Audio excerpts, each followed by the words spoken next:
નમસ્કાર દર્શક મિત્રો, સનસનીખેજ ન્યૂઝમાં આપ સૌનું હાર્દિક સ્વાગત છે। સમાચાર છે કે સ્માર્ટ સિટીમાં નજર રાખવા લાગેલા સીસીટીવી કેમેરાની નજરબંધ છે। વડોદરા શહેરને સ્માર્ટ સિટી બનાવવા માટે પાલિકાના સ્માર્ટ અધિકારીઓ દ્વારા ઘણા ખર્ચા કર્યા છે। અનેક નાના મોટા દબાણો દૂર કર્યા, સૂકા ભીના કચરા માટે ડસ્ટબિન લગાડ્યા, LED સ્ક્રીન લગાડ્યા, ફ્લાયઓવર બ્રિજ નિર્માણ કર્યા અને રોડ રસ્તાઓ પર દર વર્ષે રિસર્ફેસિંગ કરાય તેવી કામગીરી કરાઈ છે।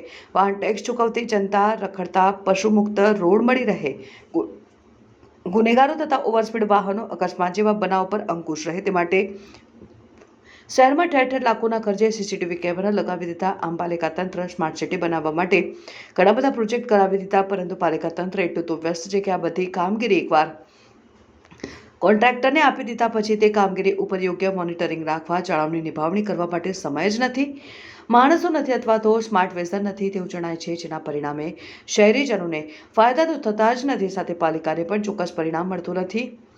ઉપરથી ખર્ચાઓ વધી રહ્યા છે અને સવાલ એ થાય છે કે આ કયા પ્રકારની સ્માર્ટ કામગીરી છે।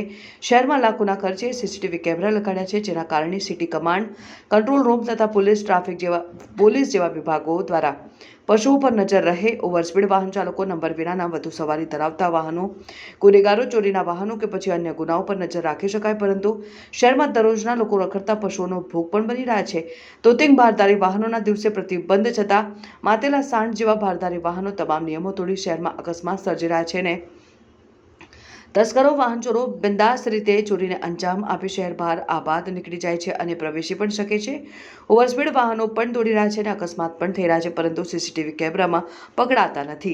તેની પાછળનું કારણ એ છે કે પાલિકા તંત્ર અને સંલગ્ન અન્ય તંત્ર પાસે જે તે વિસ્તારમાં લાગેલા કેટલા સીસીટીવી કેમેરા કાર્યરત છે કે નથી તે જોવાનો કે કોન્ટ્રાક્ટર પાસેથી દર મહિને રિપોર્ટ લેવાનો સમય નથી અથવા તો સ્માર્ટ વિઝન જ નથી। હા, ફક્ત સીસીટીવી કેમેરામાં નંબર પ્લેટ તૂટેલી નંબર પ્લેટ નથી કે પછી સીટ બેલ્ટ નથી લગાડ્યા, 3 સવારી છે, આ બધું ચલણ માટે તરત જ પકડાઈ જાય છે, જેનાથી આવક આવે છે, પરંતુ કોઈ પણ પ્રકારની અન્ય બાબતો પકડાતી નથી। શું પાલિકા તંત્ર ફક્ત જે તે કામગીરી માટે કોન્ટ્રાક્ટરને કોન્ટ્રાક્ટ આપી જવાબદારીમાંથી મુક્ત થઈ જાય છે? કોન્ટ્રાક્ટર દ્વારા તે કામગીરીના સમયમર્યાદામાં કયા પ્રકારની કામગીરી કરી રહ્યા છે એ રિપોર્ટ લેવાની જરૂરિયાત શું પાલિકા તંત્રને નથી? જો યોગ્ય રીતે કામગીરી ન થતી હોય તો જે તે કોન્ટ્રાક્ટરો પાસેથી દંડ વસૂલવો જોઈએ, તેની રકમમાંથી પૈસા કપાવવા જોઈએ। વડોદરા શહેર સ્માર્ટ સિટી પ્રોજેક્ટ અંતર્ગત ઘણા રોડ રસ્તાના ઠેકાણા નથી રહ્યા, સાથે હાલમાં જે નાગરિકોના ટેક્સના વેરાના રૂપિયાથી LED સ્ક્રીન લગાવવામાં આવે છે, સાથે સીસીટીવી કેમેરા લગાવવામાં આવે છે। આ તમામ જગ્યા ઉપર તમે જોશો કે હાલમાં જે ખોટા નાણાંનો વેડફાટ કરી રહ્યા હોય તેમ સાબિત થઈ રહ્યું છે, કારણ કે અલગ અલગ જગ્યા ઉપર અલગ અલગ રીતે વડોદરા શહેર સ્માર્ટ સિટી બને તે રીતના પ્રયત્ન કરવામાં આવે છે, પરંતુ સ્માર્ટ સિટીના નામ પર જે નાણાંનો વેડફાટ થઈ રહ્યો છે કે જેમ કે સીસીટીવી કેમેરા લગાવે છે, પછીથી એના પછીથી જે એનું મેન્ટેનન્સ થવું છે એ મેન્ટેનન્સ થતું નથી, સાથે સાથે જે જગ્યા ઉપર સ્વચ્છતા નથી એ જગ્યા ઉપર સ્વચ્છતા કરવાની જરૂર છે। આવા બધા જે કહેવાય છે કે તમામ રીતના જે કામગીરી છે, આ કામગીરી માટે જે નાણાં ખર્ચવામાં આવે છે, કંઈક ને કંઈક નગરજનોના ટેક્સના વેરાના રૂપિયા ખોટી દિશામાં વપરાતા હોય, એટલે ખાસ કરીને વડોદરા શહેરના મેયરશ્રી, કમિશનરશ્રી, ચેરમેનશ્રીને અમારી અપીલ છે કે આ રીતના ખોટા નાણાંનો વેડફાટ ન કરવો જોઈએ તેવી અમારી માંગ છે। વડોદરા શહેરને સ્માર્ટ સિટી બનાવવા માટે વડોદરા મહાનગરપાલિકાએ છેલ્લા કેટલાક વર્ષોમાં લાખો રૂપિયાનો ખર્ચો કર્યો છે। વડોદરા શહેરની અંદર ઠેર ઠેર જગ્યાએ સ્માર્ટ સ્ક્રીન લગાડવામાં આવ્યા છે, જેની પર એડવર્ટાઇઝમેન્ટ ડિસ્પ્લે થાય છે, સીસીટીવી કેમેરા લગાડવામાં આવ્યા છે, ઠેર ઠેર સ્માર્ટ સિટીને લગતા બેનરો મારવામાં આવે છે। કોર્પોરેશન અનેક એવા ખર્ચાઓ કરી રહી છે કે જેનેથી એવું લાગે કે સ્માર્ટ સિટી, વડોદરા શહેર સ્માર્ટ સિટી બનવા તરફ જઈ રહ્યું છે। ટ્રાફિકના દંડ વસૂલવા માટે કેમેરા લગાડવામાં આવ્યા છે, સ્વચ્છતા રાખવા માટે જે કચરાના સ્પોટ છે ત્યાં કેમેરા લગાડવામાં આવ્યા છે। આ બધો અનેક પ્રકારે વડોદરા મહાનગરપાલિકા જે ખર્ચ કરી રહી છે અને તેમ છતાં પણ વડોદરા શહેરમાં તમે જુઓ તો તમામ જગ્યાએ આ ઠેર ઠેર કેમેરા બંધ પડેલા છે।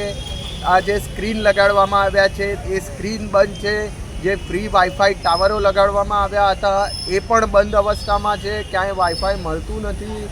બીજી બાજુ કચરાના ઠેર ઠેર ઢગલા દેખાય છે અને વડોદરા શહેરની અંદર ભૂવા પડવા એ સામાન્ય બાબત છે, એટલે વડોદરાને ભૂવા નગરીનું ઉપનામ પણ મળ્યું છે। મચ્છરો ના કારણે રોગચાળો ફેલાઈ રહ્યો છે। આવી પરિસ્થિતિની અંદર તમે જુઓ તો વડોદરા શહેરમાં ભર ચોમાસે ખોદકામ પણ કરવામાં આવી રહ્યું છે અને વડોદરા મહાનગરપાલિકા દ્વારા જ કરવામાં આવી રહ્યું છે. આવા પરિસ્થિતિની અંદર વડોદરા શહેરમાંથી જે વેરાનો નાણાં ઉઘરાવવામાં આવે છે એ વેરાના નાણાંનું ક્યાંક ને ક્યાંક વડોદરા શહેરની જનતાને વળતર મળતું નથી અને એના કારણે વડોદરા શહેરની જનતા પારાવાર મુશ્કેલીઓ ભોગવી રહી છે. અમારી એવી વિનંતી છે, એવું નિવેદન છે કે વડોદરા શહેરની જનતા પાસેથી જે વેરાના નાણાં ઉઘરાવો છો એનો જે વેડફાટ થાય છે અને એના માટે જે અધિકારીઓ છે, જવાબદાર નેતાઓ છે, કોન્ટ્રાક્ટરો છે, એમની પાસેથી આ જે નુકસાન થઈ રહ્યું છે એ નુકસાનની ભરપાઈ કરવામાં આવે, એ અધિકારીઓ પર પગલાં લેવામાં આવે, એ કોન્ટ્રાક્ટરો પર પણ પગલાં લેવામાં આવે, એમને બ્લેકલિસ્ટ કરવામાં આવે અને જે નેતાઓ આની માટે જવાબદાર છે એમના વિરુદ્ધ પણ કાર્યવાહીઓ કરવામાં આવે એવી અમારી વિનંતી છે.